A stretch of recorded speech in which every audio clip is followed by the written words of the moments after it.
great to be here. It's been nice to get to share so many different aspects of what my team is doing with the Kent community over the past few days.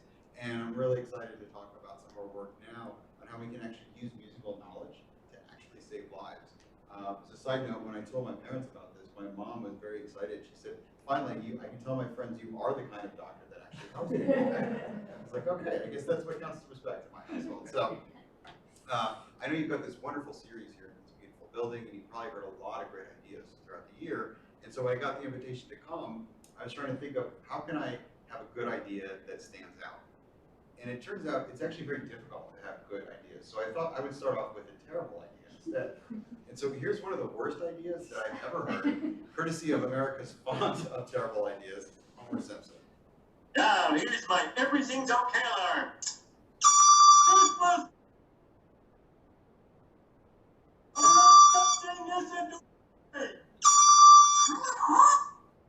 So I think in the history of bad ideas, that at least deserves an honorable mention. It's not very helpful, it's pretty annoying, but the thing that bothers me most as a musician is that he's using terrible sounds. And while that might be an odd thing to focus on in this clip, it's the kind of thing that I'm thinking about all the time because I'm a sound geek. I run a lab, fellow sound geeks at McMaster, called the Maple Lab, where we research music, acoustics, perception, and learning. And I spend a lot of time thinking about sounds. As a musician, that's something I think just comes with the territory. I spend a lot of time thinking about what makes sound sound good and also what makes sounds sound bad. And so what I want to talk today about is how we can use some of that musical knowledge to improve sounds in a world that really affects all of us, the healthcare landscape. But it's sort of an interesting story how a percussionist ended up researching sound design and medical devices with doctors. So I thought I'd start off with just a little bit of background.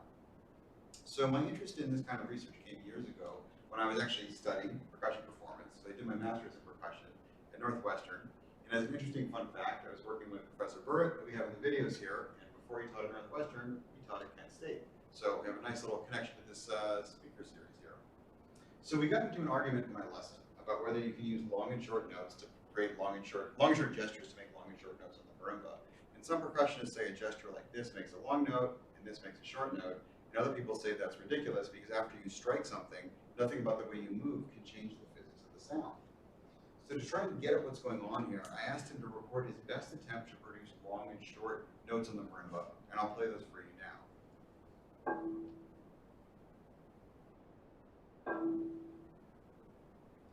So in this experiment, I then crossed the sight and sound, played them for participants, asked them to evaluate the sound alone.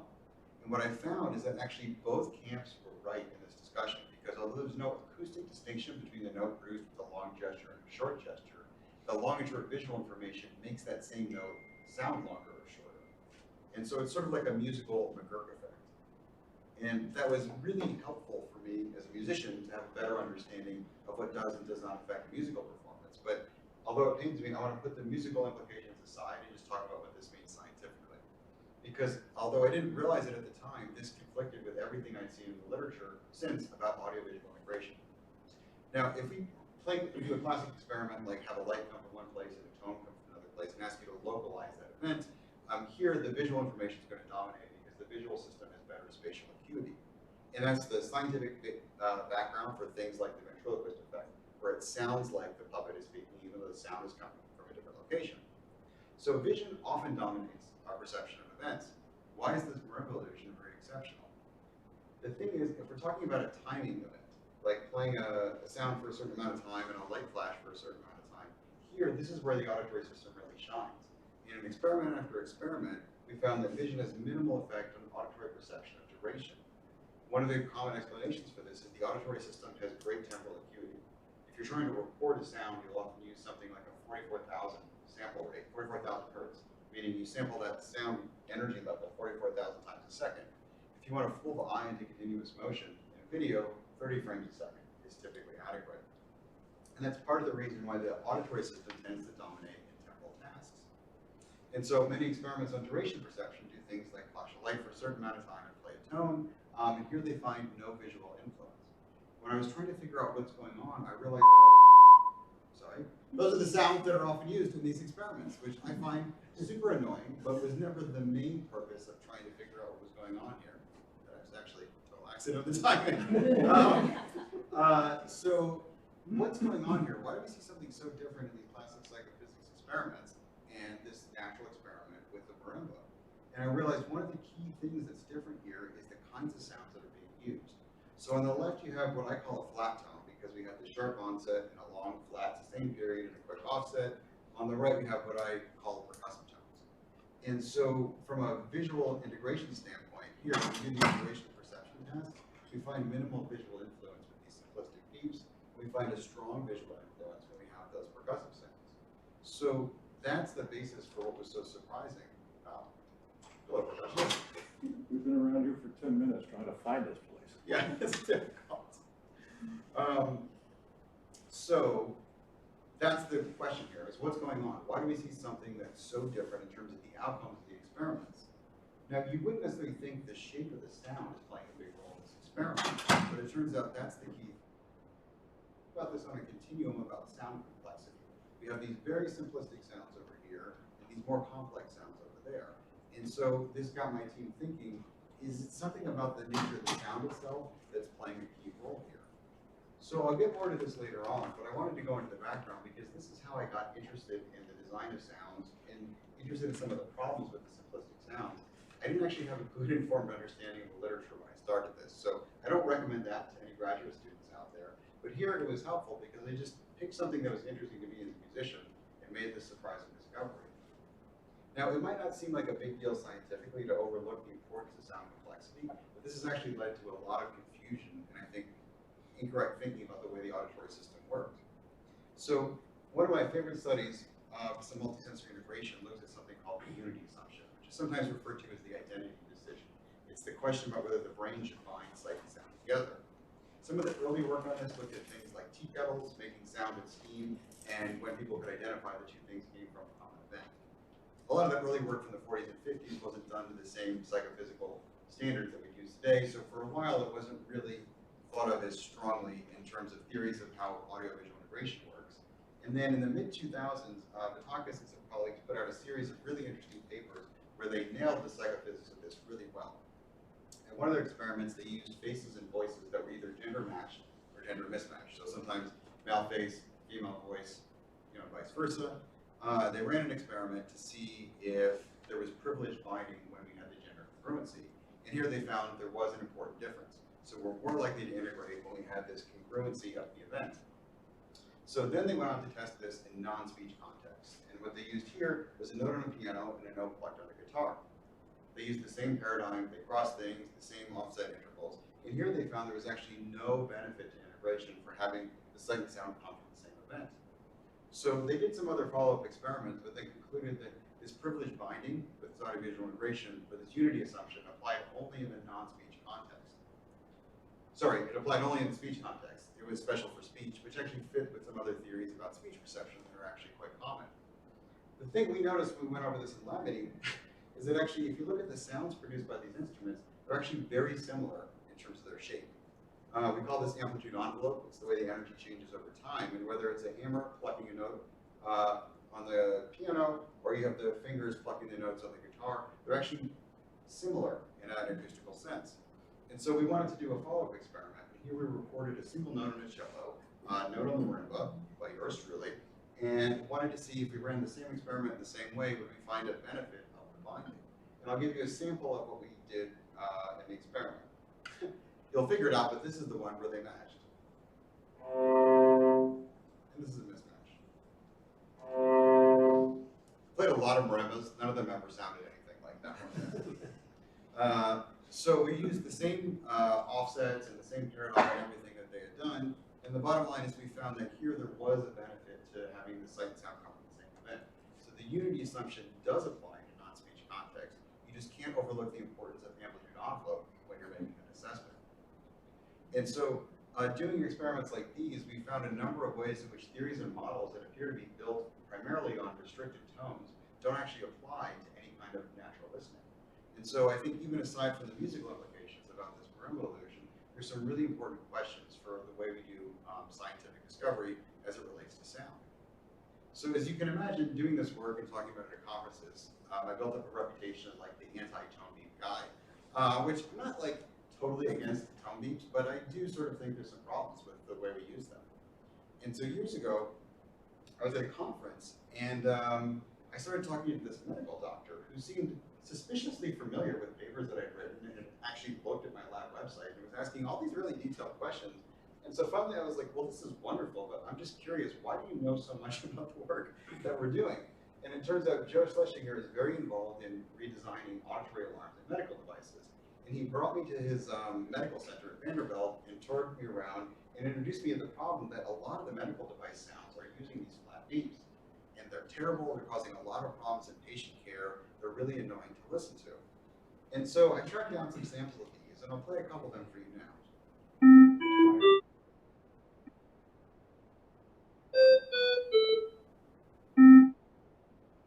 Believe it or not, those are 4 standard sounds used to signal important medical situations in hospitals, intensive care centers, all over the world. Now, this keeps playing, but that one's okay. So there's so many problems with their common use where they're difficult to learn, they're hard to remember, they're annoying everyone. It's actually so bad that the creator of the sounds published what I believe is the first peer-reviewed apology, where he quotes from the New Testament and asks forgiveness from the entire medical community for having inflicted these terrible sounds upon them. So when I started looking into this, I thought this is like a really interesting applied music perception context, where we could take some knowledge from all the things that we research in music cognition and our understanding of musical sounds and see if we can actually use it to improve healthcare. And so I had to learn a whole new set of terminology, including talking about things like interface design. And so with interfaces, we're very familiar with a visual interface, like a phone. It's a way to communicate with technology using our eyes. But there's a whole specialized field of auditory interfaces, looking at how we communicate with devices using sound. And it's really critical in situations where people need to deal with a lot of information, like pilots who need to be able to watch what's happening while keeping track of many different systems that are sounding all around them. So train engineers, ship navigation, monitoring nuclear power plants, these are some of the safety critical situations where auditory interfaces play a really crucial role. They also play an important role in hospitals, where these machines are emitting a constant cacophony of beeps that are really problematic for both patients and doctors. So I'll give you a sample of what you might hear if you're admitted to a hospital, although hopefully you won't be hearing anything like this anytime soon.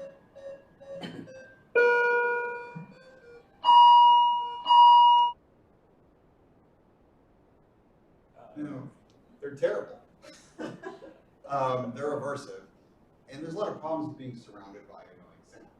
But we also have to keep this in context. No one ever went to the hospital for a relaxing evening out. So when you go to the hospital, you want to get better so you can leave the hospital. So annoyance isn't necessarily top of mind when you're trying to improve what's happening. But the problem is, it's not just that the sounds are annoying.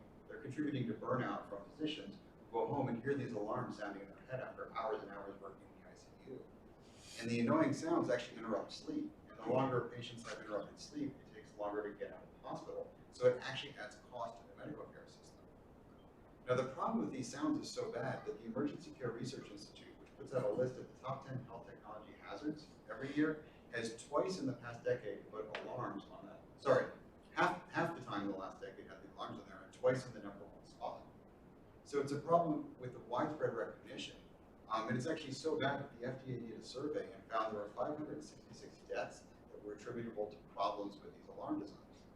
So you might be thinking, death by beep, is that seriously a way to go?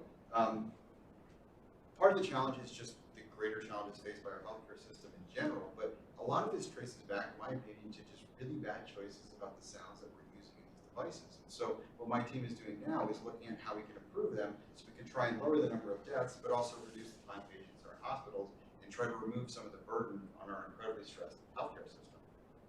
So if we're looking at trying to improve these sounds, there's at least 3 things we need to be thinking about at once. 1, we want them to be easy to learn. 2, we need them to be memorable. And 3rd, one of the problems we have now are dealing with annoyance. So annoyance is the main one that we're going to address here.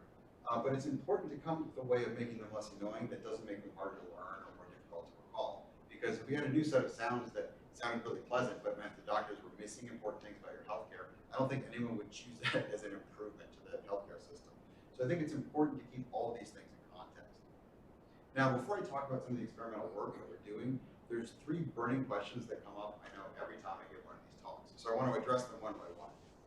First off is, well, if the sounds are so terrible, why not just use a visual interface? works on my phone, then we don't have to worry about some of these problems with learning the sounds. The second question is, okay, if it's hard to remember what they mean, why not just use speech alarms? Then we don't have that issue.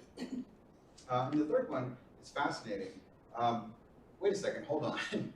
Isn't it actually good if these sounds are annoying? Because if I'm in the hospital, I want the doctors to hear that so they can fix the problem, so I can get out of the hospital. So before we get into the experimental work, let's take a little side detour to try and address these one by one. So in terms of the visual displays, there's a lot of situations in the hospital similar to a flying plane where doctors need to keep their eyes on the patient. So for example, when intubating, putting this breathing tube down a patient's throat, the doctor needs to understand some of the signals monitoring that patient's vitals, even though they have to keep their visual attention on that patient. So that's one of several reasons why developing a series of auditory alarms is helpful. We can't rely only on the visual interfaces. Okay, so if we're going to use sounds, why not try speech? After all, speech is a lot easier to remember. The problem with using speech alarms is we can make the machines just say like, okay, there's a blood pressure issue or you have an oxygen problem. There's a couple issues here. One is that the alarms go off frequently, and if you're sitting there in the bed with the machine saying, blood pressure issue, you're probably going to actually develop a blood pressure issue. It's just from having that alarm going off. So it's actually better many times not to have patients aware of what the machines are saying. The other thing, though, is that we have faster recognition of tone sequences under speech, and it's important to build these in a way that's language independent, so that the devices can be used in hospitals all over the world. So these are several of the reasons why developing a set of non-speech alarms is really important. The last question is, well, hold on, isn't annoying good? I mean, after all, the thing's called an alarm. And this is, I think, part of the problem is that we use the terminology poorly here, because there's a big difference between a machine like this and something else that produces something truly alarming. And so I think of this more as an auditory interface as opposed to an auditory alarm. Now, I use the term auditory alarm because that's what's out there in the literature, but I think it's important to shift our thinking to more being an auditory interface and less an alarm. Now, situations like a fire alarm, I think, should be alarmed because they don't go off very often, and when they do, you have to get out of the building immediately. So that's a situation where calling it an alarm makes sense. But we know these machines produce hundreds of sounds per patient per day in the hospital, most of which don't require an immediate response. And in that sense, it's really the opposite of the fire alarm. They're going off constantly. Most of the time, they're just updating doctors and nurses about information, not issuing a critical call. So it's important to keep those things in mind as we start to think about what the best way is to move forward and develop better sounds. So now that I've gone through these three questions here, I'm going to share with you the burning question that keeps me up at night. And that's this. Why is it that a multi-billion-dollar industry that's vital for our health and well-being uses sounds that appear to be designed by Homer Simpson? I mean, that's what I find so amazing about this. In the 50s, when these things started, that was maybe the state of the art of what we could do, but there's no reason from a technical perspective why we're restricted to using these terrible sounds. And when I started asking this question of doctors and nurses, no one ever had a good reason as to why they sound this way. I mean, there's a lot of difference of opinion on how they might sound better, but I've never talked to a single doctor or nurse who thinks these are good sounds. They are universally hated, and yet they're in machines and hospitals all over the world. So we're doing a lot of different things now to try and explore better sounds. And part of the challenge is there's constraints built into the system. We don't want to just change the sounds completely to something different, because then you'd have to learn them all over again. So I think the real challenge here is how we can change them so you can still recognize the melodies, but the sounds aren't so aversive. So one thing that we're doing is we're taking some of the standard sounds here, which look like those flat tones, because they are flat tones, and just changing them and tweaking them to make them more musical. In this case, we're making them more percussive. So I have different colors in the figure so you can see where the sounds overlap here, but there's no meaningful distinction based on color. It's just to clarify what we're doing with the sound. And so this means we have variations of the sounds that go like this, whereas a current sound in the hospital sounds like this. A variation is this.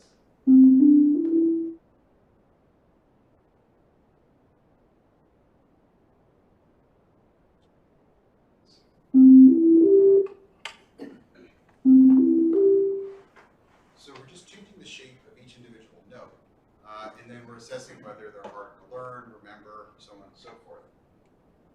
Now, from a spectral perspective, what we're doing is looking at two different kinds of sounds. And so if we look at the harmonics, we're either looking at pure tones, like I was playing for you there, or sounds that have different harmonic components as well. Now, looking at the different harmonics is really important because they're more impervious to masking when we have different overtones in there. But we want to know like how all these different things that we're doing are trading off with all those things like learning and memory and annoyance that we talked about earlier. So in terms of the paradigm, what we're doing here is that we divided participants into two conditions. Some were in, we call it the flat tone condition, some were in the percussive condition. And in the study phase, we play the 8 different sequences and pair them with an alarm message, and they have to learn this. In the training phase, then we play the alarm sound and ask them what it meant. They give their guess, and then we give them feedback on whether or not it was right. They actually have to repeat the training over and over until they've learned a certain threshold, and that gives us a way of indexing the learning of both kinds of sounds. So after that, participants go to their favorite part of the experiment, where they play online mini golf for a few minutes, which is what everyone seems to enjoy the most. Then we bring them back to the evaluation phase. And here, it's similar to the training phase in that we play the sound sequence, and they have to name the alarm that it went with. Now, participants did this either in the memory assessment condition entirely with the flat tones or entirely with the percussive tones. But then at the end, there's also this annoyance task, where we just ask them which of these sequences is more annoying. Here, sometimes they heard a flat sequence paired with a percussive sequence with the same pitches.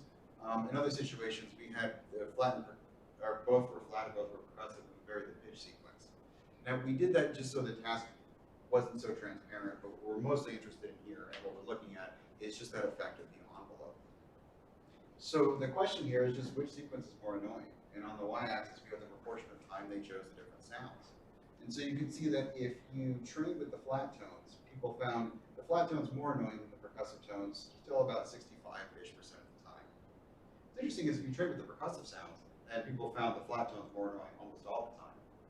So we need to look more at this effective training, what's going on there. But I think the key takeaway is that regardless of what you trained on, the flat tones were more annoying than the percussive tones. And we also assessed the learning, and the learning wasn't any different, which is important. But what we're showing here is you can make them less annoying without sacrificing any of the learning. Now, in terms of the spectral information that I talked about before, the first experiment used pure tones. The second and third experiment used the more harmonically complex sounds. There wasn't any meaningful effect of this in terms of looking at the effect of the envelope. And that's actually very helpful because, as I mentioned before, the tones are less likely to be masked or covered up by other things if we have more complex spectral structures there. So what we're finding here is essentially you can take the annoyance and dial it down in these hospitals without sacrificing learning. We've done other things looking where you don't sacrifice memory. We just published an article in the British Journal of Anesthesia looking at concurrent speech comprehension, where we can find that these less annoying alarms don't detract from concurrent speech. While making the hospital stay less annoying might not seem like the most important part of improving our healthcare system, I think there's some major implications here for public health. Because hospitals all over the world are filled with these devices, and we're only making more and more in the future. And so if we can make even a small change in the hospital experience through changing these sounds, that can be leveraged into a major gain in public health because of the scale of the system. Now, to be fair, if I had a magic wand and I could choose between making better sounds in hospitals and curing cancer, well, I would say the second one is a much better use of our taxpayer money. But the challenge with improvements in hospital system is that things are often very complicated to improve. Sometimes an improvement on one dimension produces challenges with another dimension. Then you have different challenges with scale, getting like a new device out, all over the world. And oftentimes a lot of these improvements are really expensive. So we have all these difficult trade-offs. But that's again what I think is so interesting about these alarms, is that there's no financial benefit to using terrible sounds over better sounds. There's also no like flat tone industry out there that's breaking in money hand over foot by continually licensing the world's worst possible sound. So it's what physicians call a modifiable risk factor. It's something that we can improve, and it's actually something that we improve without any real cost. Which leads me back to the question that I was posing before. Why is it that we always use such terrible sounds? So I've been trying to dig a little bit more into what's going on, and I'll share with you what I've learned, but I'm certainly not a historian, but I think we've basically got a sense now of what's going on. There's two parts to the problem. I think the first part is just historical. In the early days of using sound in these devices, beeps were all we had, and that's what we started with and never really moved forward. But I think that's only part of the problem, because when we're talking about making sound in these devices, manufacturers aren't free to use any sound. They typically follow certain standards. We have standards committees that set up sounds in certain ways because we want the devices to be interoperable. It would be terrible if every time you bought a new piece of equipment at the hospital, it came with a completely different set of sounds. It'd be like if you get a new car, and maybe for this one, the gas and brake are in different positions, just because the manufacturer wanted to do that. Like, there's clear value in having certain standards. And the question is, how do these standards get set? For the most part, we have committees of scientists. And I think what they're looking at here is how sound is used in scientific research on sound. Sorry, how sound is used in auditory research. And that's where I think this gets really interesting. Because as I mentioned before, my team has done a lot of experimental work looking at our perception of sounds with different kinds of amplitude envelopes. And what we found in that marimba illusion earlier was that if you try to do an audiovisual integration task using a flat tone, you get a very different outcome than if you use a percussive sound. So we became interested in what are the kinds of sounds that we're actually using in auditory research. My sense from going to conferences and listening to sounds is that we have an awful lot of flat tones, but that intuition isn't exactly scientific data. So one of the first studies I did when I got to McMaster, because we were working to set up the lab and I didn't yet have all the grants for the sound booths, was just take a bunch of journal articles and classify the sounds. And the key thing we wanted to do here was compare the percussive sounds with the flat sounds. So to start with, we used the journal Music Perception, which is arguably one of the premier journals of music perception. We went all the way back to the inception of the journal till whatever year it was that we were doing this, and we just classified all the sounds. I think there were about 212 different experiments that were included in this. We found a lot of flat sounds and percussive sounds. We also found some other things like bird calls and click trains, but we had to make a new category that I did not anticipate when the survey started. And this new category was born out of necessity, because the student who was working on this with me, we had a deal. Like every week he'd come to my office, he'd have 10 more articles done, we'd talk about them. He would say like, I can't actually find any information about the sounds in here. And I'd say, Johnny, go back and look harder, because that has to be in there. We talk in class about how you have to include all the information that's important about replicating your study in the journal article. And then he'd come back sheepishly the next week and say, we still don't have information about these sounds. And so I started going through it with him, and I realized we needed a fifth category. And that fifth category we called undefined, because we found that ultimately that was the largest classification of sound that we found in the survey. And about a third of the articles in this premier journal on music perception gave no information about the amplitude envelope of the sounds that they were using. Now, I'm not a gambling guy, but I bet heavily that all these undefined sounds are actually flat tones that people didn't specify. And a lot of times in talking to colleagues, they've been surprised to hear that something like a 500 millisecond tone could be anything other than a flat tone. But as we show, you can synthesize 500 millisecond tones in a number of different ways. And I think what's happening here is not that my colleagues are being devious in using more interesting sounds and just, failing to mention that in papers, but there's just a lack of realization that we could use anything other than the flat sound. But one of the interesting outcomes of this was when I talked to a psychology friend of mine who said, maybe the reason you don't have a definition of the sounds is that you're only looking at a music journal. And if you looked at a more rigorous journal, you would definitely find more definition. So I was the secretary of the Society for Music Perception and Cognition, and I'm a card-carrying member of the group, so I took them as fighting words. So we decided to try this on a larger scale. And so my team went through over many years and surveyed 1,000 different experiments from 4 of the top journals publishing auditory research, and we found that in contrast to the 33% of undefined sounds in music perception, here the problem is actually a little bit worse.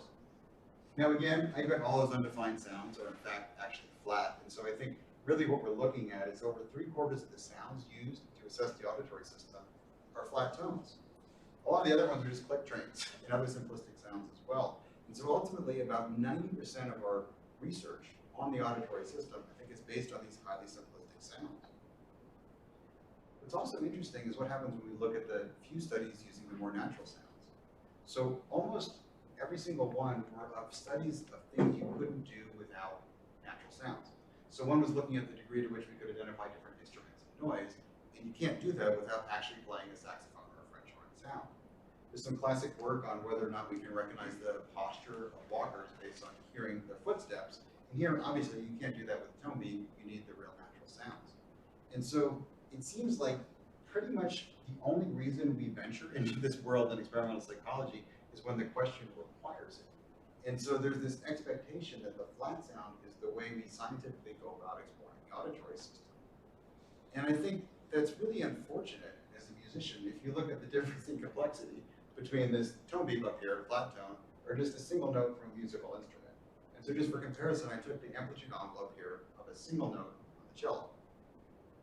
Obviously, the cello can do a lot of things that are more complex than the single note, but you can see just from the contour of this, the temporal structure of that cello sound is far more complex than what we see from those flat tones.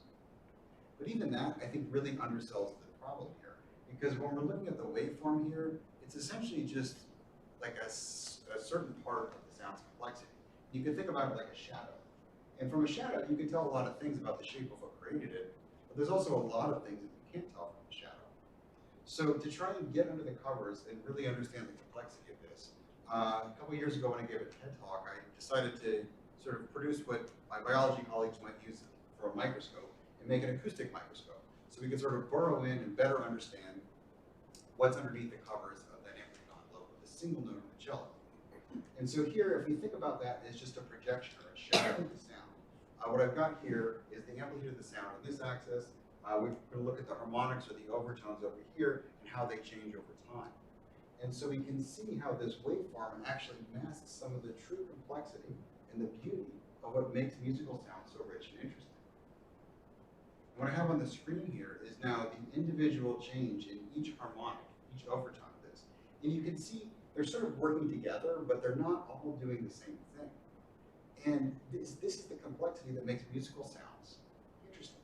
This is why we can willingly listen to musical sounds for many hours a day, whereas I would really not want to listen to tone beams for many hours a day. Although unfortunately, a lot of people don't have a choice. You're stuck in the hospital. And I think this cello sound is quite beautiful and complex, but the complexity isn't unique to that instrument. So I've analyzed a lot of musical sounds. They're all complex, but each one sort of in their own way. And a few years ago, I published this chapter in the Oxford Handbook of Music Neuroscience, just visualizing a bunch of different instrument sounds. And what I think is so interesting is if you contrast the complexity of those musical sounds with the kinds of flat tones used in auditory research, you can see there's a massive difference in the complexity of what we're using to assess the auditory system.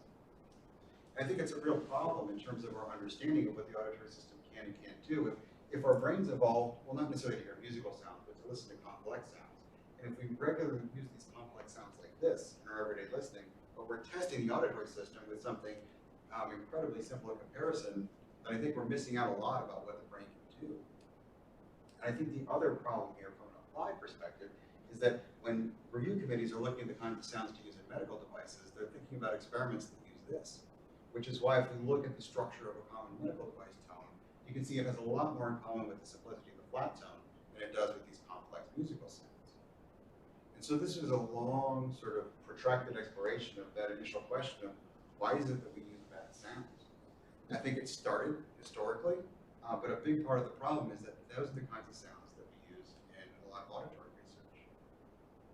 Now, remember, we're not compelled to use these sounds. It's not like they're an inherent part of these devices.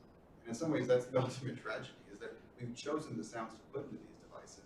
We've consistently chosen what I think of as some of the worst possible sounds that we could use. So what we're doing now on my team is just exploring a wide range of changes we could make to the sounds.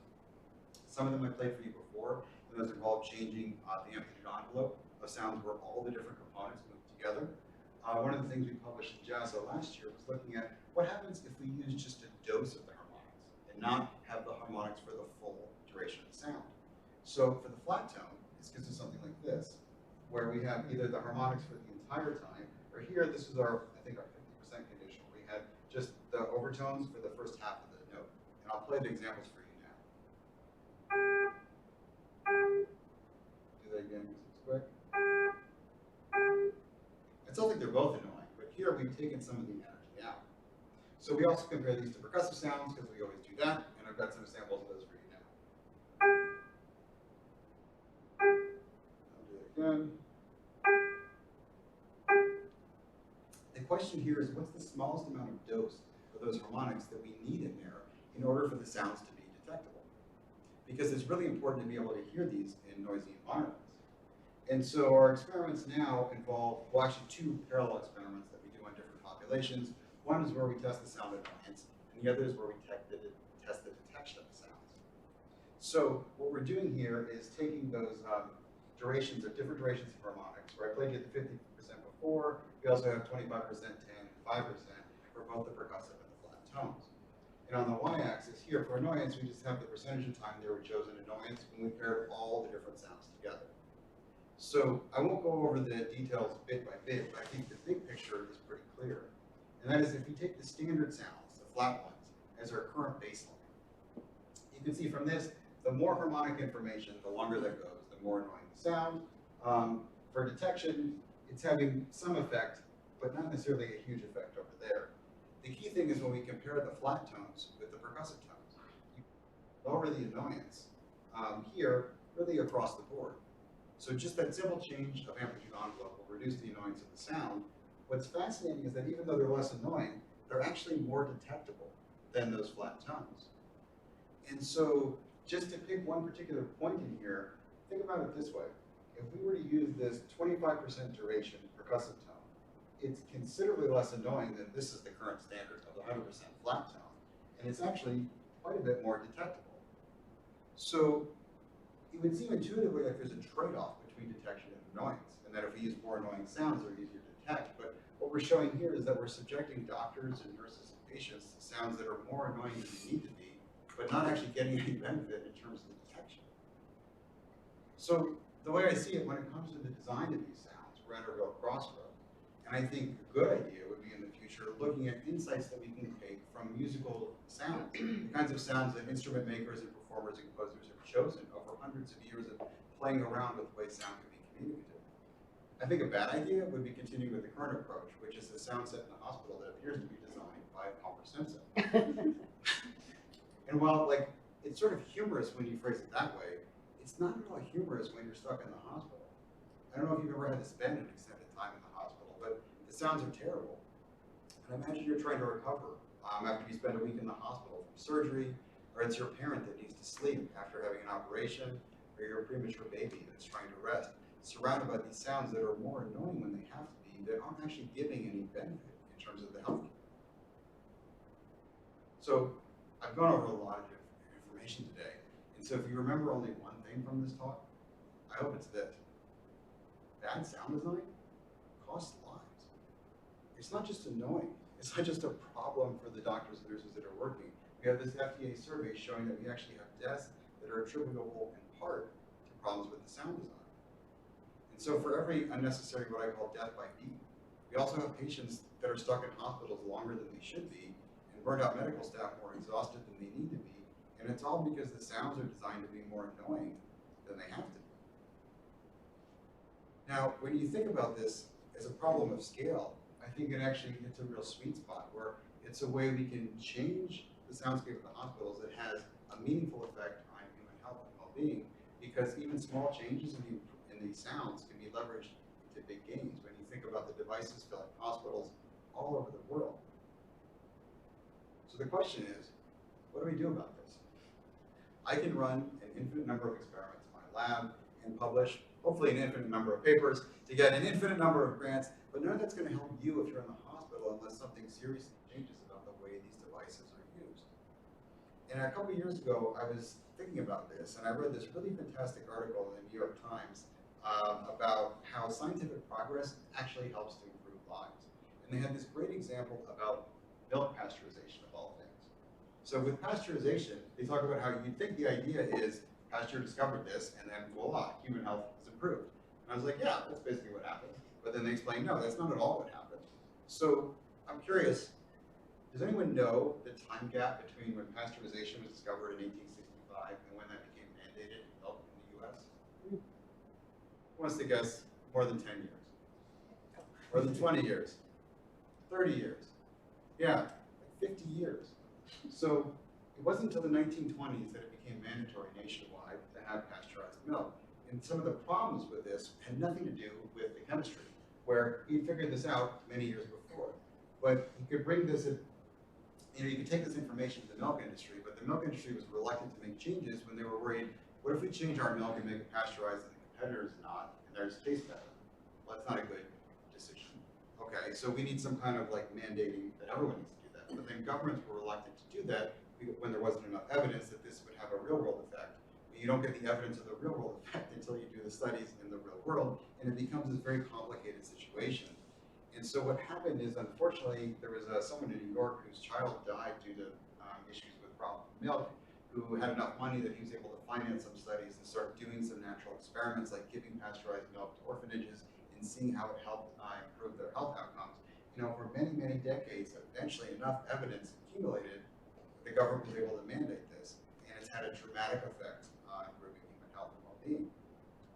And I think about that here because one of the messages I take home from that is that I often think as a scientist that the scientific discovery is the discovery, but it's actually not just the scientific insight, it's the progress from activists and newspapers and journalists in raising the awareness of the public before we actually start to reap the benefits of what scientists are working on in the lab. And so I've started doing a lot more outreach stuff, trying to get the word out there and talking to politicians and giving this TED Talk and had some news features on this. I don't think any of the great scientific work my colleagues all over the world are doing on this issue are actually going to help human health until we get more awareness of what's going on out there. So we've covered a lot of ground today. So I just wanted to circle back and hit some of the big points before we open it up for questions. So remember, all of this interest in how we can improve human lives through sound started with a simple artistic question. Is it possible to produce long and short notes on the marimba? I had no idea about any of the implications for this at the time. It just seemed like an interesting thing to explore. And from there, we found this phenomenon where the long gestures made note sound, longer and shorter gestures made note sound longer and shorter, which conflicted with all the research on visual integration, which said that vision shouldn't affect auditory judgments and timing. And I think the reason for that is that most of auditory perception research is done with these flat tones. And so we've done parallel experiments with pure tones that are either percussive or shaped flat shapes, and we find no visual influence here and strong visual influence there. The reason for that being most auditory research is actually done with these flat tones. And while there are some benefits of control, and control is really important in scientific experiments, the question is what's lost when we focus so heavily on the control? Or rather, what happens when we overwhelmingly just use one kind of sound, assuming it's a stand-in for the way the brain would react to more complex sounds? And so I think this fixation with the flat tone has spilled into the use of essentially flat tones in these medical devices, which is creating problems in hospitals all over the world. But as if like the medical device industry isn't a big enough problem by itself, safety critical situations like these medical devices often turn to flat tones. So whether it's navigating ships or flying planes, we're often using these sounds, sort of thinking they're our best choice, without really questioning whether there's better ways of going about this. Now, there was some fascinating work on auditory alarms in helicopters in the 80s by a man named Roy Patterson in the UK, where he was very familiar with all the different ways that sound could be used in more complex ways. They designed what are in some ways very elegant and beautiful alarms to be used in those helicopters that targeted certain pockets of frequency that weren't being, there wasn't a lot of sound, and made them, I think, really excellent in terms of their design. He brought them to the medical community because I think he was commissioned to do this. What happened is people heard them, thought they sounded pretty aversive, and just got rid of them and went their own way and designed some of those alarms that I played for you before. Now, I mention that because we often think of aesthetics as almost like an afterthought, doing something like designing safety critical sounds for navigating a ship or monitoring a nuclear power plant. Now, coming from a musical side, dismissing the aesthetics seems like a terrible thing to do, but I think that's actually what happened and led us to the problems with assuming that these terrible sounds would actually be effective for some reason. So I think there's a lot of interesting work to be done just looking at what makes musical sounds interesting, what makes musical sounds communicative, and plucking properties from them to put in these medical devices. Now, I'm not advocating that we turn the ICU into, the Cleveland Symphony. Like, I'm not saying we should go to the hospital and be surrounded by the best, most pleasing sounds in the world. So what I think we can get from music is not like pulling out a motive from different structures. I get really interesting emails now from like doctors that are like, oh yeah, these sounds are terrible. Like, I love this symphony. Maybe this motive could be used for like something. And there might be things to be done there. But my point is what we can do is actually take properties of instruments, infuse them into these sounds, whether it's like a whole instrument structure, or maybe right now we're playing around with parts of triangle sounds and what we can use to infuse them with these alarms to make them more detectable. And if we can change the individual note, not the sequence, then they're all backwards compatible. Meaning if you know the old alarms or the current alarms right now, you'll recognize the new ones. And essentially, you could think about it in musical terms like it's the same melody, but instead of the world's worst instrument, we're using something that's better than the world's worst instrument. And it seems ridiculous to think about it that way, but I think from a sound design standpoint, that's really what we're doing. So I just wanted to thank you for the opportunity to come and share this work with you, and thank the funding agencies who are helping to support this work. We recently got a grant actually from the US Navy applying some of these sound design principles to looking at sounds used for military communication. Because I think whether we're looking at medical devices or submarine communication, ship navigation, or nuclear power plants, they all use the same terrible sound. And there's so many ways we can make the sound better. And that's really my goal here, is to try to get us all to a better sounding world. So just wanted to thank all the students who helped to do all this research, who are actually working in the lab right now so I could be here. And if you'd like more information about the work that we're doing, I encourage you to check out our website at maplelab.net. We have demos of different experiments. You can download software created to help make better sounds.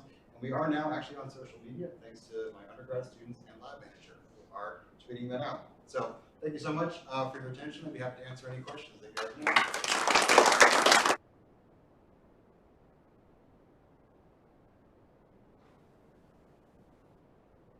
So I'm slightly curious when you're showing, I guess, like this breakdown of the harmonics, like everything is just like a C note. There's no chords and. The figures I was showing, those were all individual notes. Yeah, I think middle C. Okay. Yeah.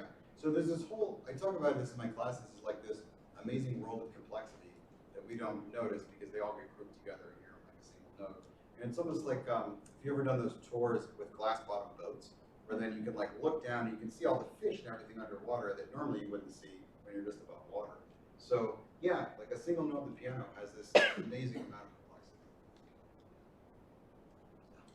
So like, I just wanted to like thank you because I had to spend my last 2 years literally in the ICU because I got diagnosed with multiple sclerosis, and in my nightmares still now, like it is those noises, like those annoying sounds that like keeps me wide awake. And like I even remember telling my doctor, like, is there any way like to make these noises like much more pleasing? And I used to like sing like while being in the ICU, like just to calm down my nerves. So I'm just so glad like you guys are working on this, and like because it does have a lot of effect. Yes. Thank you for sharing. That's what keeps us going with all this. I'm sorry you had to deal with that.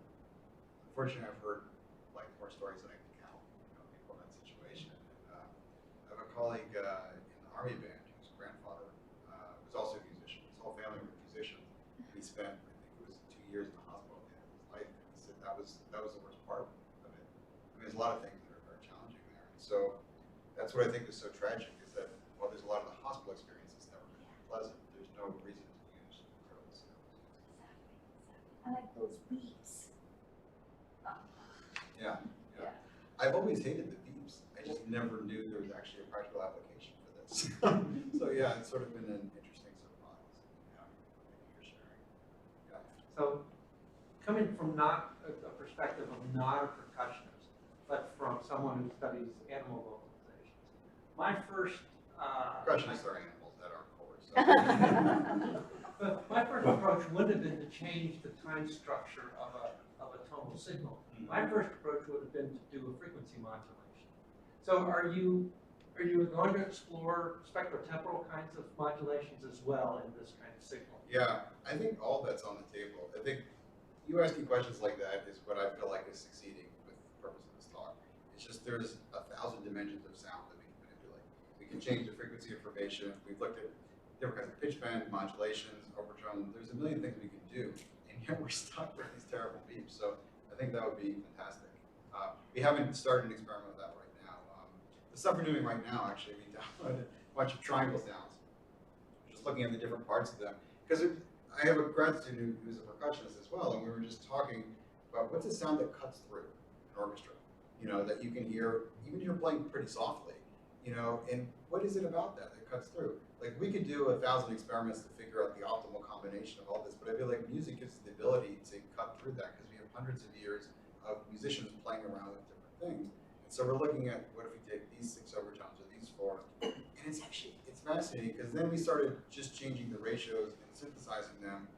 And a lot of times you can actually get a mental image of the thing you would do to create this sound, even though it's totally made up. And it sounds like, one of them sounded like almaglocket, like one of them sounded like other percussion instruments. And it's like having that vivid mental image of a real world thing associated with the sound just seems like a very different experience than listening to a disembodied beat.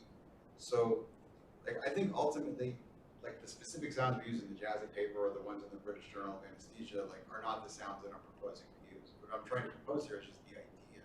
There's a lot more, and I think 10 years from now, my hope is that my team looks back at the sounds we made and says, "Oh God, those were awful. We're making better ones now." So I think there's a lot of interesting things that can be done. Yeah, so one of the things that struck me when we played the sounds originally was how similar they were to each other. I mean, so a lot of them were 2 or 3 tones that melodically all set the same range. And I know that the focus is here on making sounds more pleasant, but I think that there's also something to be said about being able to hear multiple alarms at once. Yeah. And of course, Albert Bregman's done a career's worth of research on auditory screen or auditory scene analysis, he calls it, where we take this complex acoustical environment, we extract from all these independent parts. Yeah. But of course, like you're saying, for centuries, musicians have been solving this problem. Yeah. And like I think about some of, like, for example, Bach's 5-voice fugues, which have 5 separate voices all in the same timbre on the piano, and he's written it in such a way that you can hear and tease out each one of the independent voices. And I wonder, I mean, range is one of the obvious things to me that can be addressed.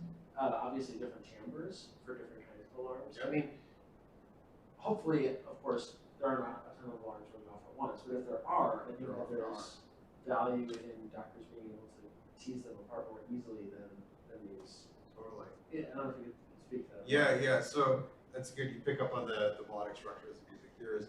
So the joke about the IEC alarms, the ones proposed by the International Electrotechnical Commission, or technically it's the IEC melodic alarms. So there's 8 different melodies, the 3-note ones for the medium priority.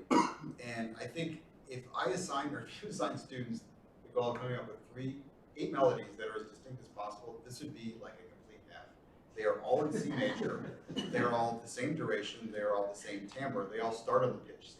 It's like you really could not have designed them to be more confusing if that was your goal. And apparently what happened, because it's in that peer-reviewed apology, and I've talked to Frank Block about this, is they heard Roy Patterson's alarms, the one based on helicopter sounds, that were designed with all these principles in mind. But they sounded a little weird when they said, no, we can design our alarms better. Like, I have a musical background. I like music. What's the simplest thing in music? C major. Okay, we'll do melodies like in C major. And you could just sort of see how this all snowballed from there. So that's one of several problems with that. To some extent, the IEC melodic alarms are a bit of a dead horse because they are working on revising the standards there. But yet, the idea is, why are they all in the same frequency range to start with? Part of the challenge is, there's different frequency ranges that are used for different things, but I think what they need in the medical world is the equivalent of the FAA that says, like, okay, these devices will work in this range, these are in this range, we could figure out which ones are conflicting, and in some sense it's really complicated, but on the other hand, it's sort of like orchestration class 101.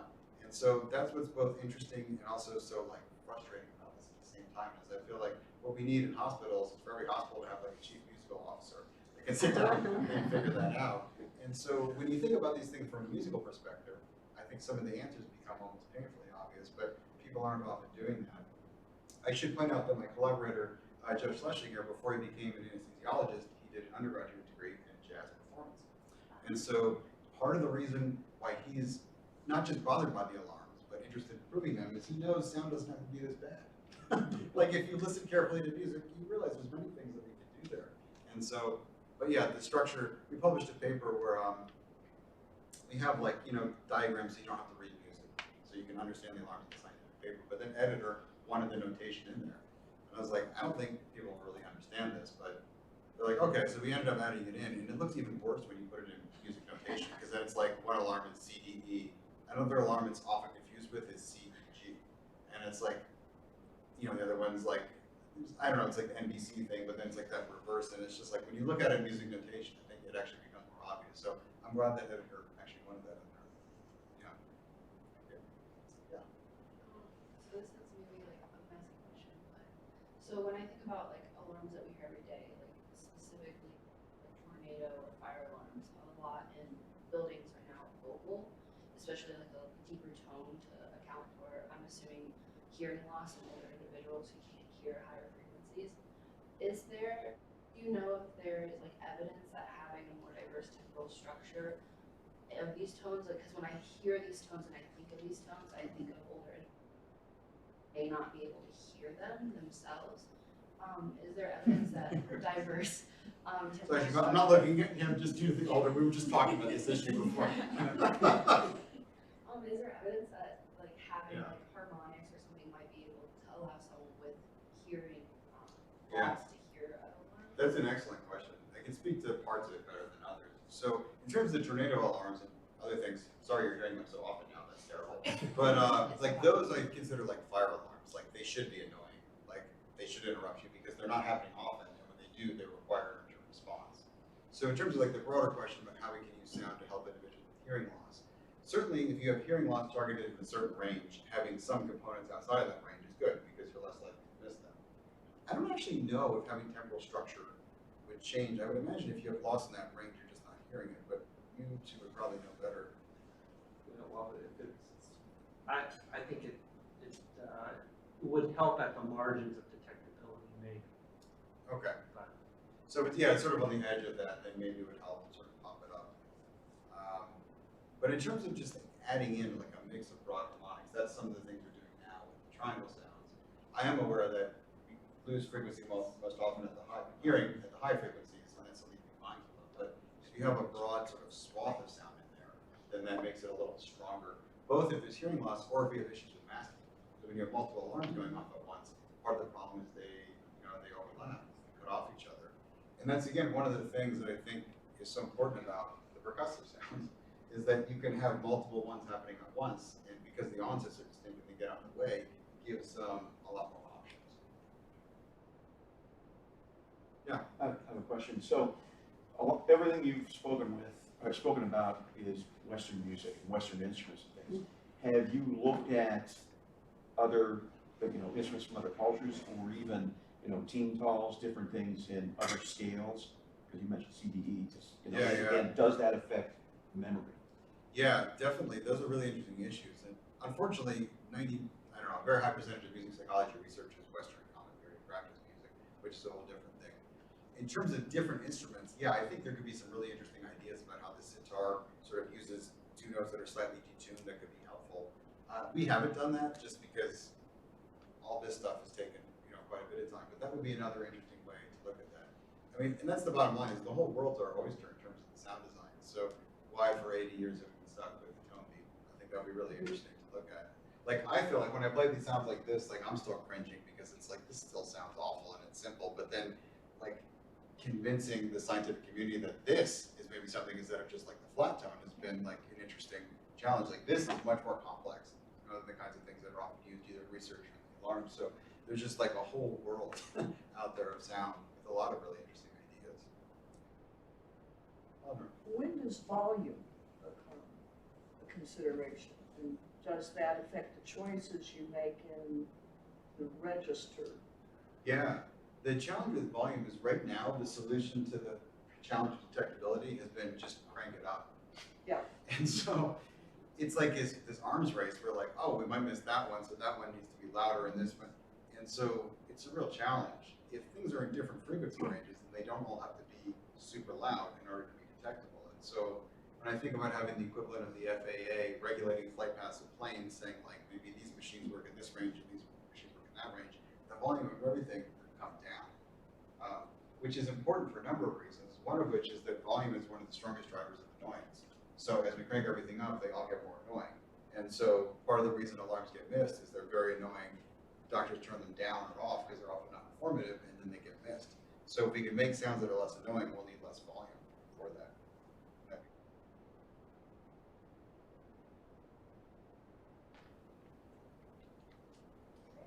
Thank you very much.